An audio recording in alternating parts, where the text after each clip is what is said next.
sorry I couldn't join you today for today's advisory meeting, but please accept my apologies and welcome to my digital visit to the meeting. So I just want to cover quickly two topics that are super important to our students and I think will serve you well in the workforce. So first one is our new course, Business 196, called Workplace Success Skills. And you have this handout, which is the front and last page of the syllabus for that course. So you can kind of see the learning objectives, the learning outcomes, and then also the schedule for the course, which I'll explain in just a second.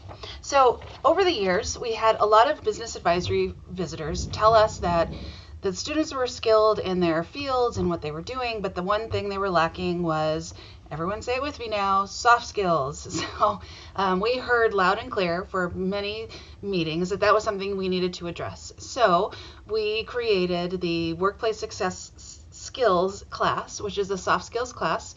It's based off a number of resources that come from the state, from local, from textbook resources, from personal experiences, all kinds of different pieces put in together. And we've created this really great class. It's a quick 1 unit, entirely online, 8-week class, and it covers basic things you can see on the second page, like professionalism, ethics, etiquette, attire, self-management skills and confidence, communication, both written and speaking or spoken, and listening skills, teams and diversity, which is always a fun challenge to deal with. And this has been a really successful class. In just less than a year, we're already at full enrollment for this past semester, and the numbers are starting to roll in for the spring. So on a curriculum level, our goal is to have this required of every degree or possibly certificate going down the road that is CTE related, and eventually a dream would be every degree would require Business 196 or a Workplace Success Skills course. So take a look at this. If you have any suggestions on how we might make it better, any key topics we might be missing, we would love your input. We can always change content and projects and things that they're doing in there. And if you have any questions for me specifically about this course, my email address is rknapp, so Rebecca Knapp, at saddleback.edu. Thanks so much, and stay tuned for information about CWE.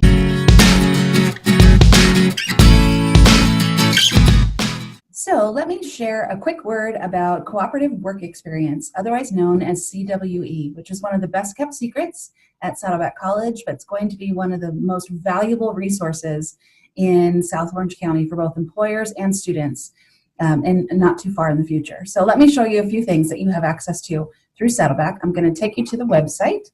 Let's switch over here. And this is the Cooperative Work Experience website, which can be accessed at saddleback.edu/CWE. And on here, you'll see 3 sections. One is for students, one is for employers, and one is for faculty. Of course, most of you are employers. So that's the section that you'll click on. And in here is information for employers to kind of understand what Cooperative Work Experience is all about. First of all, it's typically understood as internships, but it can be paid employment also.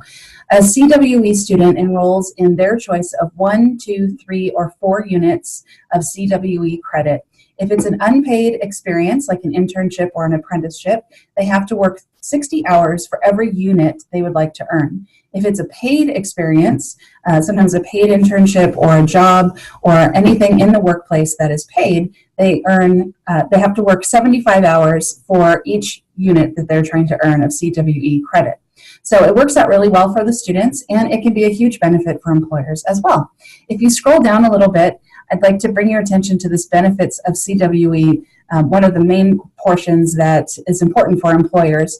First of all, CWE students or internship students tend to be more effective, more productive in the workplace. You have a chance to mentor and grow some young entry-level employees into the workforce, and you can also train them with skills that they may not be able to get in the classroom in just traditional learning. So cooperative work experience is a very valuable part of their overall education, and you are a key partner in making that possible for them.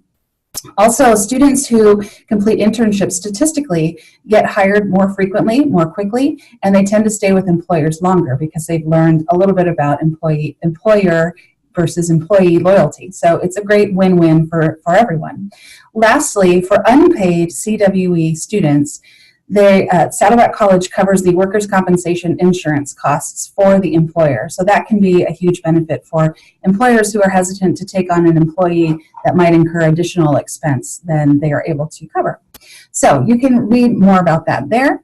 There's also the requirements of a CWE employer, which is typically helping a student set their 3 learning objectives that they have to set at the beginning of the semester and help them achieve those goals over the course of the semester.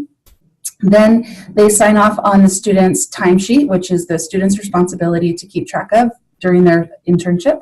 And then lastly, they'll do an evaluation of the student, of the program, and the student will do one of the program as well. There's also one site visit conducted by the faculty member who's supervising the student in their CWE experience, and that's a chance for the employer to meet the faculty that may be aligned with typically aligned with their subject area, and get a chance to meet the faculty who are teaching them in the classroom, so we can learn a little bit more about what we might need to work on, what students might need to work on, or what we can help provide for employers. So that's a key relationship and a key meeting between the faculty and the employer to help further develop our relationships together. Lastly, there's some state information about the definitions between paid and unpaid internships with some resources. As you continue to scroll down, you'll see these are the number of hours required for each unit, whether it's paid or unpaid. We handle all of that math, so nothing you need to memorize there. And then if you have any more questions, there are 2 folks that you can contact. One of them is me. Again, I'm Rebecca Knapp, and you can email me at rknapp@saddleback.edu. I help coordinate the CWE program on the faculty side. But also, Eric Hilton is a key contact at our campus for posting internships, jobs, or any work experience positions you might have on our job board, which he manages. It's called Gaucho Jobs, and it can be found at saddleback.edu/jobs. If you have any opportunities or you're looking for any key employees or help within your office, that's a place where you absolutely want to post your job opportunities. So again, that's Eric Hilden at ehilden, HILDEN, at saddleback.edu. So if you have more questions about CWE, please contact me. I'd love to meet with you and talk with you more about it. It's a growing program, and it has lots of potential for both employers and students of Saddleback, and I hope that I can make it an easier process for you to join in as well. That's it, and have a great meeting. Take care. Bye-bye.